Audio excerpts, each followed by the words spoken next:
Hey friends, welcome to another episode of Generation Tech. My name is Ben. There has been much speculation amongst Star Wars fans about who Supreme Commander Snoke is, with many clues pointing to Darth Plagueis, the Emperor's master, who he allegedly killed. One clue that was already pointed out in The Force Awakens is that when Kylo Ren and Hux meet with the Snoke hologram, oversee preparations. Yes, Supreme Leader. they play this piece of music that sounds exactly the same as the music that's played when Palpatine tells the story of Darth Plagueis to Anakin in Revenge of the Sith. You ever hear the tragedy of Darth Plagueis the Wise? This low chanting music. No, I thought not. Well, guess what? In The Last Jedi, they play this piece of music twice for the two Snoke throne room scenes.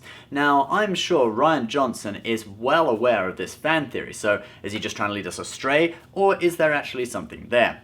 Let's have a look at a few more clues. Andy Serkis, who played Snoke, said that Snoke was very wealthy as leader of the First Order. Darth Plagueis also came from a wealthy background in the intergalactic banking clan and later inherited his father's fortune. On a side note, Serkis said that he actually based the character of Snoke off of Playboy millionaire Hugh Hefner. So I guess that's why Snoke has a kind of dirty old man vibe in The Last Jedi. Serkis says that Snoke is 9 feet tall, average height for a Mun, Darth Plagueis' species... Hold on, that's Olivia Munn. That's better. Average height for a Mun is 8 feet, so perhaps he's just a slightly taller one. But if he is a Mun, his head should be a bit longer. Have a look at Darth Plagueis' head. But you know what? Production companies change the design of alien species all the time. Star Trek Discovery. So, maybe they just made some alterations to his head shape. Darth Plagueis survived an assassination attempt that left his lower face severely injured. And Snoke does have a lot of disfigurement to his lower face. Look, he literally has a hole in his cheek. I guess no one could call him out for being cheeky. Okay, bad joke. After Plagueis killed his master, as you do if you're a Sith, he chose to abandon the Sith rule of two and told his disciple, Palpatine, that he didn't have to kill him and that they could rule together. Palpatine didn't agree and saw old Darth Plagueis as an obstacle and decided to murder him. He unleashed wave after wave of Sith lightning on Plagueis. And then, the same day, was elected Supreme Chancellor of the Galactic Senate. But perhaps Plagueis didn't really die, he just disappeared. We know from CGI renderings of Snoke's body that he is severely disfigured. Andy Serkis said his body is kind of twisted up like a corkscrew and so he has limited movement. Perhaps from his injuries from Palpatine's Force lightning. But he would have been able to recover from his injuries to some extent and live to a very old age because he has the power to create life, remember? He could use the Force to influence the midi-chlorians to create life. We also know from The Last Jedi that Snoke is able to use Force lightning himself, a skill that Darth Plagueis would have needed to master in order to teach it to Palpatine, who would then use it on Plagueis.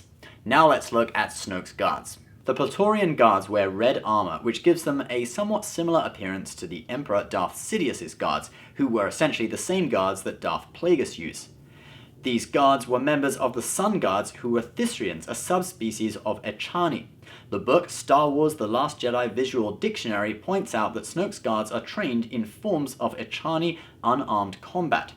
So this fact, combined with the red uniform and also the fact that the weapons that Snoke's guards carry look very similar to the weapons used by the Sun Guards, but probably with several decades of development, all points to a strong connection between Snoke's guards and Darth Plagueis/Palpatine's guards.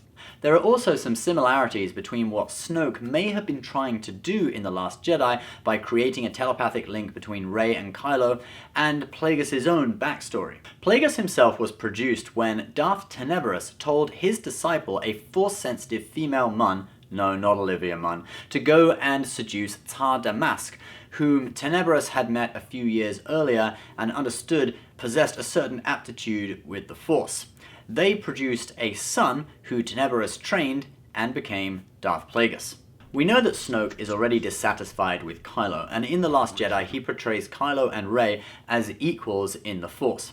Could it be that Snoke is trying to use the same method that created him to get Kylo and Rey with their combined Force power to hook up and produce a super disciple for him to train? But unfortunately for Snoke and for Kylo, she's just not that into you. Rey swipes left. One final clue is that in an official Lucasfilm magazine called A Souvenir Guide to the Movie The Last Jedi, there is a sentence talking about Snoke that reads, "Force sensitive and highly attuned in the dark side, but not a Sith. Snoke has trained Kylo Ren and at least one other apprentice."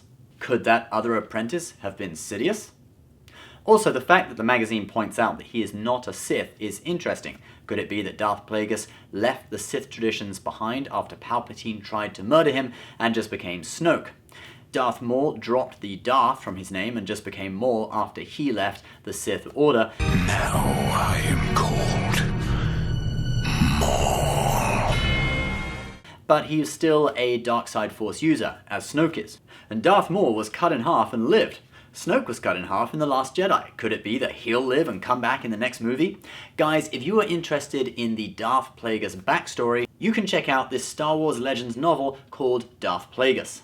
Well, what do you know? The cover artwork of Palpatine kneeling in front of a massive head looks very similar to the way Snoke communicates with Hux and Kylo Ren via hologram. Anyway guys, I'll put the link to that book on Amazon.com in the description box below. So guys, what do you think? Is there something here to this theory, or are we just scraping the bottom of the barrel? Please leave your comments below. Rian Johnson didn't rule out doing a spin-off Snoke movie explaining his backstory. He also said that J.J. Abrams may address it in the next Star Wars movie. Personally, I really hope Snoke is Darth Plagueis, or at least some character with a connection to the dark side Force users like Vader, Palpatine, Dooku that we know from the past, so that we have that connection with the Star Wars universe that we know and love. It's for this reason that I think that Rogue One was a far better movie than The Last Jedi. It gave you a new perspective on the construction of the Death Star and how they stole the plans, and it was connected to the story that we already know and love. The Last Jedi was basically just a chase movie, kind of like Mad Max, but in space. Can we get Tom Hardy in a Star Wars movie, please? Anyway, guys, please subscribe if you're new, give this video a like, and if you're watching this, you are Generation Tech.